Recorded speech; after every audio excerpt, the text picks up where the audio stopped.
The Alara block holds with it a very unique place among the multiverse, as it introduced us to the 5 official shards of Magic.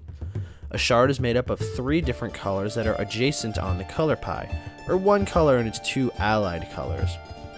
We have Bant, which is green, white, and blue magic, Grixis, which is blue, black, and red, Jund, which is black, red, and green, Esper, which is black, blue, and white, and Naya, which is green, white, and red. Because of the powerful abilities and unique personalities that each of these shards held with it, we have a slew of very interesting and very powerful commanders. In this video, we will be going into my picks for the top 5 commanders from the Alara block. This includes the Shards of Alara set, Conflux, and Alara Reborn. If you enjoyed this video, remember to leave a like down below. Coming in at number 5 is Mael the Anima. Naya colors are very good for aggression, and Mael works great with the players who love big creatures. One thing to note about this shard is in the Alara block, the Naya creatures were very powerful creatures for their cost. Let's look at Woolly Throcktar, who also goes great in a deck with Mael. For only 3 mana, a white, a red, and a green mana, you get a 5/4 creature with absolutely no downside. In addition, this deck can make use of some ferocious bomb creatures like Craterhoof Behemoth. Coming in next is Cedrus the Traitor King. Cedrus is of Grixis colors, which is black, red, and blue. These 3 colors have a lot of synergies that Cedrus can make use of. His ability makes graveyard-based strategies work perhaps to the best that they can in Commander. Being able to bring back creatures for even 1 turn from the graveyard is sheer value. He is known as perhaps one of the best reanimator generals available, and he's able to make some really explosive plays in 1 turn, throwing out a ton of value that sits in the graveyard for a way cheaper cost than something like, say, Carador, that makes you pay the converted cost in order to get it out. Rafik of the Many comes in at number 3.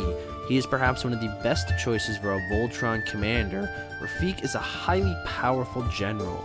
If you suit him up in various equipments to make him highly resistant to removal, he can start swinging in for huge amounts of damage, possibly unblocked. You only have to deal 21 damage, and Rafik is perhaps one of the best commanders to do that. Exalted is also perhaps one of my favorite keyword abilities of Magic, and Rafik benefits hugely from a deck that puts in some Exalted toys for him to become even beefier should he attack alone. Coming in at number 2 is Kresh the Bloodbraided. This guy is all about making your opponents sacrifice their creatures, and from that we get a ginormous Kresh.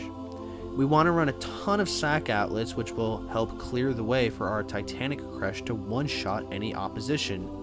This is perhaps one of the most aggressive sacrifice strategies in Commander, and given his Jund colors, he has access to some of the biggest cards around to serve as backup should he end up slipped back into the Commander zone.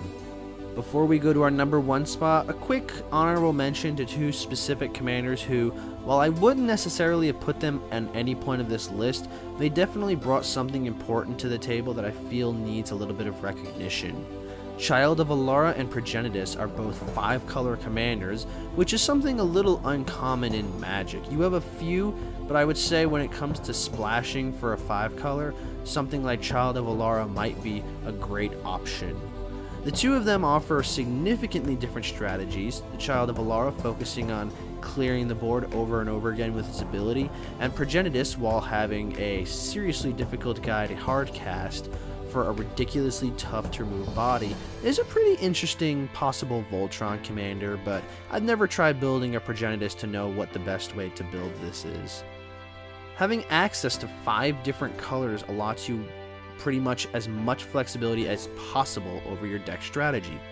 Whether you use these 2 for specific strategies built around their abilities, or just for color access, I feel like these 2 should have gotten a little mention on this list. Now, for our number 1 spot, Sen Triplets, perhaps the most control-oriented commander on this list, and one of my favorites. The deck is all about politics and control. You don't attack very often using Sen Triplets, and you will be playing a very passive game most of the time.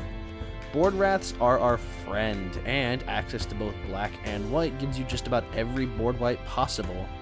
Being able to use your opponent's cards is also powerful in its own right.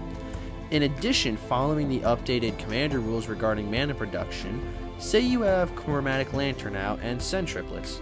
Even though you can't technically run anything like the talismans that have a mana symbol outside of the 3 of send triplets colors, you can still use something like Lantern to make those colors available to you. So those 5-color mana rocks like Manalith are vital to make the most out of send triplets. This incredible ability to steal your opponent's resources right from their hands earns the triplets their spot at number 1 on this list. What do you think of this list? Do you agree with the choices we've made here? Disagree? Sound off in the comments section below. I want to know what you think of this list. Remember to like and share this video with your Magic the Gathering Playgroup as it helps our community grow. And if this is your first video of ours, I welcome you to the Planeswalker Project and hope you'll consider becoming a subscriber today. Cheers!